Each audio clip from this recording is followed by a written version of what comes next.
তো বন্ধুরা, লোকনাথ বাবার মন্দিরে খিচুড়ি খেতে গিয়ে আমি যেটা দেখলাম, ভোলা তুমি যেখানেই থাকো খিচুড়ি দেওয়া স্টার্ট করো, ভোলা তুমি ইমিডিয়েটলি মন্দির প্রাঙ্গণে চলে এসো। প্রথম কথা হলো, কে এই ভোলা? আর এই ভোলা বারবার যাচ্ছেই বা কোথায়? মন্দির প্রাঙ্গণে ওকে প্রয়োজন, ও থাকছে না বা কেন? ও কোথায় যাচ্ছে বারবার? এইটা আমার প্রশ্ন। বলেই যাচ্ছে ভোলা তুমি খিচুড়ি দেওয়া স্টার্ট করো। আমার কথা হলো, ভোলা ছাড়া কি আর কেউ খিচুড়ি দিতে পারে না?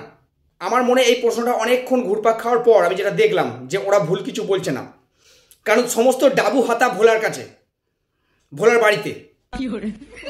আর খবর নিয়ে যা দেখলাম, ভোলা এমন একটা ক্যারেক্টার যে সবাইকে জানাতে চায় যে সে কাজ করছে, দুনিয়ার সমস্ত লোক জানুক যে ভোলা খিচুড়ি দিচ্ছে।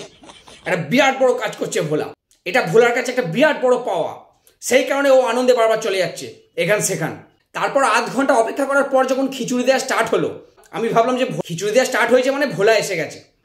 তাই জন্য আমি খাওয়ার পর চিন্তা করলাম যে ভোলাকে আমি একটা ধন্যবাদ দিতে চাই। সেই জন্য ওই মাইকের কাছে গেলাম। আমি বললাম, ভোলা তুমি যেখানেই থাকো তোমাকে অসংখ্য ধন্যবাদ জানাই। তারপর দেখলাম যে আমাকে মাইকটা দিয়ে আমার পাশে দাঁড়িয়ে আছে, সে হঠাৎ বলে উঠলো, থ্যাংক ইউ।